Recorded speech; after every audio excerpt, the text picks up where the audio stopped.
सो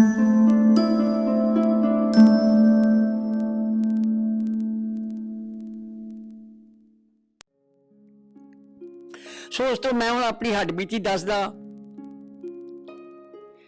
असीं अपने नग्गर विच रहिंदे सी ते मेरी एक भैन विआही हुई सी, वो मिलण वास्ते आई हुई सी। एक मेरी भैन दी शादी सीगी, दो मेरियां भैणां जवान सीगियां, असीं उत्थे रहिंदे सी।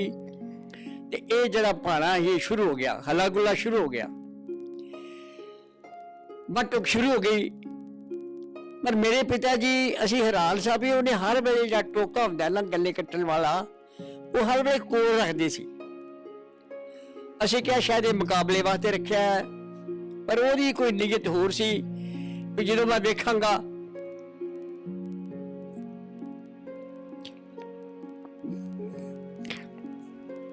मैं वो सीन बर्दाश्त नहीं कर सकता प्यारी साध संगत जी। पर वो सानू ये नहीं सी पता भी ये साडे पिता जी ने टोका हर वे क्यों रखता है हाथ दे विच। सानू बाद विच पता लगा भी वो कहता है भी जदों भी मेरिया लड़कियां ने किसी खून की हिम्मत की ते मैं उस सब तो पहला एक काम करा कि मैं अपनी लड़की आप कतल करा। सारा कुछ जो कुछ उस टाइम सी ਤੁਸੀਂ ਆਪਣੀ ਅੱਖੀਂ ਦੇਖਿਆ। ਬਿਲਕੁਲ ਜੀ ਸਰ, ਬਿਲकुल ਯਾਦ ਆ ਜੀ। ਸਾਰਾ ਕੁਝ ਹੋਇਆ ਜੀ। ਤੇ ਤੁਹਾਡੇ ਜਿਹੜੇ ਪਿਤਾ ਜੀ ਸੀ ਉਹਨਾਂ ਦਾ ਕੀ ਨਾਮ ਦੱਸਿਆ ਤੁਸੀਂ? ਫੱਗਾ ਸਿੰਘ। ਫੱਗਾ ਸਿੰਘ, ਉਹ ਆਪਣੇ ਕੋਲ ਹਥਿਆਰ ਵਾਲੇ ਸਾਡੇ ਬਾਬਾ ਜੀ ਜਿਨ੍ਹਾਂ ਦੇ ਨਾਲ ਇਹ ਸਾਰੀ ਘਟਨਾ ਘਟੀ ਹੈ ਉਸ ਟਾਈਮ ਇਹਨਾਂ ਦੀ ਉਮਰ ਵੀ ਬਹੁਤ ਛੋਟੀ ਸੀ, ਪਰ ਅੱਜ ਵੀ ਧੁੰਦਲੀ ਇਹਨਾਂ ਨੂੰ ਯਾਦ ਹੈ ਵੀ ਉਹ ਸਾਰਾ ਕੁਝ ਜੋ ਉਸ ਟਾਈਮ ਦੇ ਹਾਲਾਤ ਸਨ ਕਿ ਇੱਕ ਪਿਤਾ ਆਪਣੇ ਹੱਥ ਦੇ ਵਿੱਚ ਹਥਿਆਰ ਇਸ ਕਰਕੇ ਰੱਖਦਾ ਹੈ ਕਿ ਜੇਕਰ ਕੋਈ ਸ਼ਖਸ ਨੇ ਕਿਸੇ ਦਰਿੰਦੇ ਨੇ ਮੇਰੀਆਂ ਧੀਆਂ ਵੱਲ ਅੱਖ ਚੁੱਕੀ ਜਾਂ ਮੇਰੀ ਧੀਆਂ ਨੂੰ ਹੱਥ ਪਾਉਣ ਦੀ ਕੋਸ਼ਿਸ਼ ਕੀਤੀ, ਇੱਜ਼ਤ ਨਾਲ ਖਿਲਵਾੜ ਕਰਨ ਦੀ ਕੋਸ਼ਿਸ਼ ਕੀਤੀ, ਤੇ ਜਿੱਥੇ ਮੈਂ ਉਹਨਾਂ ਦੇ ਸਿਰ ਵੱਢਾਂਗਾ ਉੱਥੇ ਮੈਂ ਆਪਣੀਆਂ ਧੀਆਂ ਨੂੰ ਪਹਿਲਾਂ ਹੀ ਖਤਮ ਕਰ ਦਵਾਂ। ਏਦਾਂ ਦੀ ਕੁਝ ਸੋਚ ਉਸ ਟਾਈਮ ਬਣੀ ਹੋਈ ਸੀ, ਵੀ ਹਾਲਾਤ ਕੁਝ ਏਦਾਂ ਦੇ ਬਣੇ ਹੋਏ ਸੀ ਜਿਹੜੇ ਕਿ ਅੱਜ ਵੀ ਬਾਬਾ ਜੀ ਨੇ ਜਦੋਂ ਉਹ ਸਾਡੇ ਨਾਲ ਸੁਣਾ ਰਹੇ ਹੈ, ਤੁਸੀਂ ਵੇਖੋ ਕਿ ਉਹਨਾਂ ਦੀਆਂ ਅੱਖਾਂ ਭਰ ਆਈਆਂ, ਉਹ ਰੋਣ ਲੱਗ ਪਏ ਆ, ਉਹਨਾਂ ਦਾ ਦਿਲ ਜਿਹੜਾ ਉਹ ਕੰਬਣ ਲੱਗ ਪਿਆ ਵੀ ਅੱਜ ਵੀ ਉਹਨਾਂ ਨੂੰ ਧੁੰਦਲਾ ਸਾਰਾ ਕੁਝ ਯਾਦ ਹੈ। ਤੇ ਉਹਦੇ ਤੋਂ ਬਾਅਦ ਸਾਰਾ ਕੁਝ ਕਿਵੇਂ ਆ? ਉਦੋਂ ਬਾਅਦ ਇਹ ਹੋਇਆ ਵੀ ਪਿੰਡਾਂ ਵਿੱਚ ਜਿਹੜੀ ਹਾਲਤ ਸੀਗੀ ਲੁੱਟਮਾਰ ਸ਼ੁਰੂ ਹੋ ਗਈ। ਬਾਹਰੋਂ ਹੱਲਾ ਗੁੱਲਾ ਵਾਸਤੇ ਜਿਹੜੇ ਮੁਸਲਮਾਨ ਸੀ ਇਕੱਠੇ ਹੋ ਕੇ ਪਿੰਡਾਂ ਵਿੱਚ ਸਾਡੇ ਸਿੱਖਾਂ ਨੂੰ ਹਿੰਦੂਆਂ ਨੂੰ ਲੁੱਟਦੇ ਸੀਗੇ। ਸੋ ਇਹ ਭਾਣਾ ਵਰਤਿਆ, ਸਾਡੇ ਪਿੰਡ ਵਿੱਚ ਵੀ ਹੱਲਾ ਗੁੱਲਾ ਸ਼ੁਰੂ ਹੋ ਗਿਆ। ਪਰ ਉੱਥੇ ਇੱਕ ਰਹਿਮਦਿਲ ਮੁਸਲਮਾਨ ਸੀਗਾ, ਪਤਾ ਨਹੀਂ ਉਹਦੇ ਦਿਲ ਵਿੱਚ ਕੀ ਆਇਆ, ਮੇਰੀਆਂ ਭੈਣਾਂ ਦੀ ਖਾਤਰ ਸ਼ਾਇਦ ਉਸਨੇ ਉਦੋਂ ਸਾਡੇ ਘਰ ਵਿੱਚ ਬਿਲਕੁਲ ਸਾਹਮਣੇ ਖੜੇ ਸੀਗੇ ਜਿਹੜੇ ਹੱਲਾ ਗੁੱਲਾ ਕਰਨ ਵਾਲੇ ਸੀਗੇ, ਲੁੱਟ ਮਾਰ ਕਰਨ ਵਾਲੇ ਸੀਗੇ। ਉਹ ਮੁਸਲਮਾਨ ਦੌੜਾ ਆਇਆ, ਮੇਰੀਆਂ ਦੋਨਾਂ ਭੈਣਾਂ ਨੂੰ ਆਪਣੇ ਘਰ ਲੈ ਗਿਆ। ਆਪਣੇ ਘਰ ਖੜ ਕੇ ਅਸੀਂ ਵੀ ਨਾਲ ਚਲੇ ਗਏ, ਕਿਉਂਕਿ ਮੇਰੀ 12-13 ਸਾਲ ਉਮਰ ਸੀ ਉਦੋਂ, ਅਸੀਂ ਵੀ ਨਾਲ ਚਲੇ ਗਏ। ਉਹਨੇ ਆਪਣਾ ਪਰਿਵਾਰ, ਉਹਦੇ ਲੜਕੇ ਸੀ 3-4, ਉਹਨੇ ਆਪਣੇ ਕੋਠੇ ਤੇ ਖਿਲਾਰਤੇ ਵੀ ਸਭ ਤੋਂ ਪਹਿਲਾਂ ਇਹ ਮਰਨਗੇ ਤੇ ਫਿਰ ਤੁਹਾਡੇ ਵੱਲ ਕੋਈ ਹੋਰ ਹੋਊਗਾ। ਇੱਕ ਜ਼ਿਮੀਂਦਾਰ ਦਾ ਘਰ ਸੀ, ਉਹਨੂੰ ਵੀ ਉੱਥੇ ਉਹ ਲੈ ਗਿਆ। ਇੱਕ ਪਰਿਵਾਰ ਜ਼ਿਮੀਂਦਾਰ ਦਾ ਸੀਗਾ, ਸਾਡੇ ਘਰ ਦੇ ਲਾਗੇ ਸੀਗਾ, ਉਹ ਕੋਈ ਨਖੀਲਾ ਸੀਗਾ, ਆਪਣੀ ਜ਼ਿੰਦਗੀ ਉਹਨੇ ਬੜੀ ਆਕੜ ਖਾਂ ਚ ਲੰਘਾਈ ਸੀ, ਉਹਨੇ ਨਾਲ ਸ਼ਾਇਦ ਹੋ ਸਕਦਾ ਨਫ਼ਰਤ ਹੋਵੇ।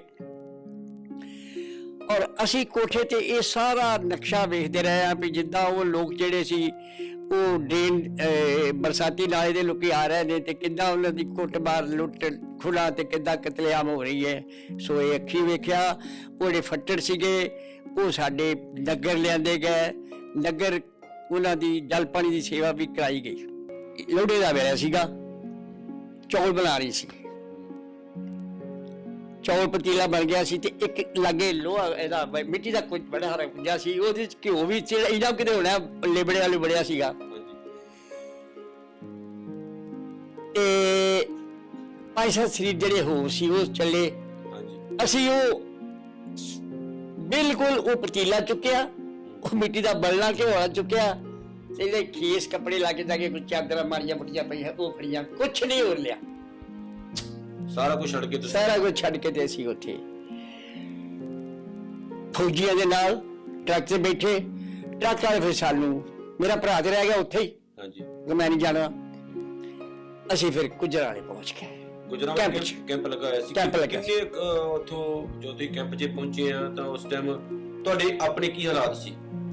ਸਾਡੇ ਹਾਲਤ ਬਹੁਤ ਮਾੜੇ ਸੀਗੇ, ਸਾਡੇ ਕੋਲ ਕੁਝ ਨਹੀਂ ਸੀ ਤੇ ਨਾ ਸਾਡੇ ਕੋਲ ਕੋਈ ਸਰਮਾਇਆ ਵੀ। ਉਸ ਵੇਲੇ ਅਸੀਂ ਵਪਾਰੀ ਆਦਮੀ, ਸਾਡਾ ਪੈਸਾ ਲੱਗਾ ਹੁੰਦਾ ਜਿੰਸਾਂ 'ਚ, ਸਾਡੇ ਪੱਲੇ ਪੈਸਾ ਵੀ ਕੋਈ ਨਹੀਂ ਸੀਗਾ ਤੇ ਜਾਇਦਾਦ ਵੀ ਅਸੀਂ ਘਰੋਂ ਨਹੀਂ ਕੋਈ ਚੁੱਕ ਸਕੇ। ਸਾਰਾ ਕੁਝ ਤੁਸੀਂ ਛੱਡ ਕੇ ਉੱਥੋਂ ਆ ਸਭ ਗਏ। ਕੁਝ ਛੱਡ ਕੇ। ਫਿਰ ਕੈਂਪ ਦੇ ਵਿੱਚ ਕਿੰਨੇ ਦਿਨ ਰਹੇ ਉੱਥੇ? ਕੈਂਪ 'ਚ ਅਸੀਂ ਰਹੇ ਕਮ ਸੇ ਕਮ, ਉਸ ਕੈਂਪ ਇਸ ਤਰ੍ਹਾਂ ਸੀਗਾ, ਕੈਂਪ ਦੇ ਦੋਲੇ ਅੰਦਰ ਜਿਹੜੇ ਇਕੱਠੇ ਕੀਤੇ ਸੀਗੇ, ਬਾਹਰ ਫੌਜੀਆਂ ਦਾ ਜਿਹੜਾ ਇੰਡੀਅਨ ਆਰਮੀ ਸੀ ਉਹਨਾਂ ਦਾ ਪਹਿਰਾ ਲਗਾ ਘੁੰਮੀ ਜਾਂਦੇ ਸੀਗੇ ਰਾਖੀ ਵਾਸਤੇ, ਹੋਰ ਕੋਈ ਬੰਦੋਬਸਤ ਨਹੀਂ ਸੀ। ਕੁਝ ਰਸਤੇ ਵਿੱਚ ਕੁਝ ਘਟਨਾਵਾਂ ਤੁਸੀਂ ਦੇਖੀਆਂ ਕੁਝ, ਕਿਉਂਕਿ ਮੈਂ ਖੁਦ ਅੱਖੀਂ ਦੇਖਿਆ ਤੇ ਪੜ੍ਹਿਆ ਵੀ ਹੈ ਕਿ ਬਹੁਤ ਵੱਡੀ ਗਿਣਤੀ ਦੇ ਵਿੱਚ ਉਸ ਟਾਈਮ ਕਤਲੇਆਮ ਹੋਇਆ ਸੀ। ਇੱਕ ਥਾਂ ਅਸੀਂ ਏਦਾਂ ਖੁੱਲੀ ਜਗ੍ਹਾ ਸੀਗੀ, ਜਿੱਦਾਂ ਉਹ ਬੇਆਬਾਦ ਜ਼ਮੀਨ ਸੀਗੀ, ਹਾਂਜੀ, ਉੱਥੇ ਇਹਨਾਂ ਦੇ ਸਾਡੇ ਟਰੱਕ ਖਿਲਾਰੇ ਆਉਣ ਲੱਗੇ ਤੇ ਅਸੀਂ ਥੱਲੇ ਉਤਰ ਕੇ ਵੇਖਿਆ ਤੇ ਉੱਤੇ ਕਈ ਜਿਹੜੀਆਂ ਲੋਕ ਪਿੰਜਰ ਜਿਹੜੇ ਸੀ ਉਹ ਆਮ ਖਿਲਰੇ ਪਏ ਸੀ।